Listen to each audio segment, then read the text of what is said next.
তিনটা পাত্রে খাবার খাওয়া আপনার জন্য হারাম, ইসলাম আপনাকে হারাম করেছেন। আপনি সব পাত্রে পান করতে পারবেন, খাইতে পারবেন, কিন্তু এই তিনটা পাত্র ছাড়া। এই তিনটা পাত্রে আল্লাহ রাসূল সাল্লাল্লাহু আলাইহি ওয়াসাল্লাম আপনাকে খাবার খাওয়া, খাবার পান করা এটা হারাম করেছেন। সহিহ হাদিসের বর্ণনা এই তিনটি হাদিস বর্ণনা করা হয়েছে। প্রথম নম্বরে, স্বর্ণের পাত্রে আপনি খাইতে পারবেন না। এটা সহিহ বুখারী 5426 নম্বর হাদিস। হযরত হুযায়ফা রাদিয়াল্লাহু তাআলা আনহু হাদিসটা বর্ণনা করেছেন। হযরত হুযায়ফা রাদিয়াল্লাহু তাআলা আনহু হাদিসটা বর্ণনা করেছেন। তিনি বলছেন, আমি রাসূল সাল্লাল্লাহু আলাইহি ওয়াসাল্লামকে বলতে শুনেছি, আল্লাহ রাসূল বলেছেন, তোমরা কখনো রেশমের কাপড় ব্যবহার করবে না এবং তোমরা কখনোই স্বর্ণের পাত্রে পান করতে পারবে না, খাবার খাইতে পারবে না।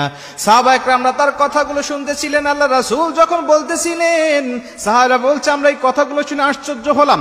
এরপরে দেখে আল্লাহ রাসূল নিজেই বলতেছেন, শোনো, এই স্বর্ণের পাত্রে এবং রেশমের কাপড় ব্যবহার করে ইহুদি খ্রিস্টানেরা, এটা তারা দুনিয়ার জমিনে ব্যবহার করবে, দুনিয়ার জমিন এই সমস্ত পাত্রে তারা খাইবে। তবে তোমরা মন খারাপ করবে না, আমি নবী বলে দিলাম, তোমাদের জন্য আমার আল্লাহ জান্নাতের মধ্যে এগুলোর ব্যবস্থা রাখবে, তোমরা জান্নাতে ব্যবহার করবে। আর কাফের মুশরিক বেঈমানেরা এরা দুনিয়ার জমিনে ব্যবহার করবে।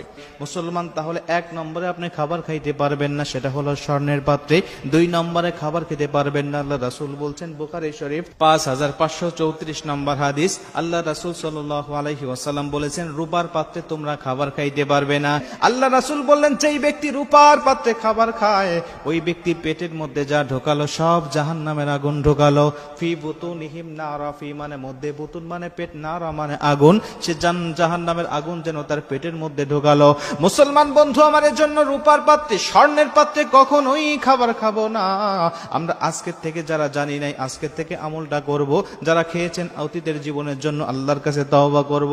তিন নম্বরে, যেই সমস্ত হালাল পাত্র কিন্তু নাপাকি হয়ে গেছে, এটা পবিত্র করার আগ পর্যন্ত খাবার খাবেন না। অথবা কিছু নাপাকি পাত্র রয়েছে, হারাম পাত্র রয়েছে, এই সমস্ত হারাম পাত্রে আপনার খাবার খাবেন না।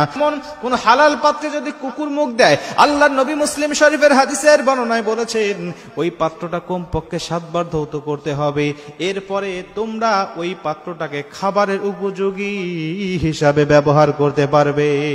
একটা পাত্রে কুকুর যখন মুখ দেয়, 7 বার ধৌত করার আগ পর্যন্ত তোমরা খাবার খাবে না।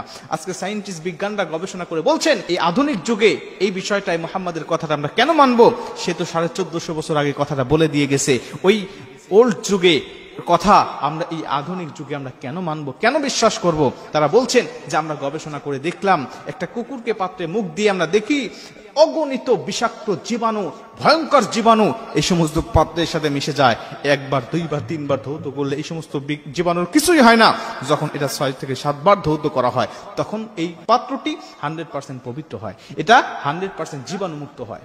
এজন্য আমি আপনাদেরকে বলি, আমার অনেক পাত্র রয়েছে যেগুলো জন্মগতভাবে তৈরিকৃতভাবে নাপাকি দিয়ে তৈরি করা হয়। আল্লাহ আমাদেরকে কাল কিয়ামতের ময়দানে এই সমস্ত এর থেকে অধিক স্বর্ণ রূপার থেকে আরো অধিক মূল্যবান দামি দামি পাথর, দামেরা, জহরত, মণিমুক্তা দিয়ে তৈরিকৃত প্লেট, খাবারের পাত্র, এগুলো আমাদের কাছে দিবেন।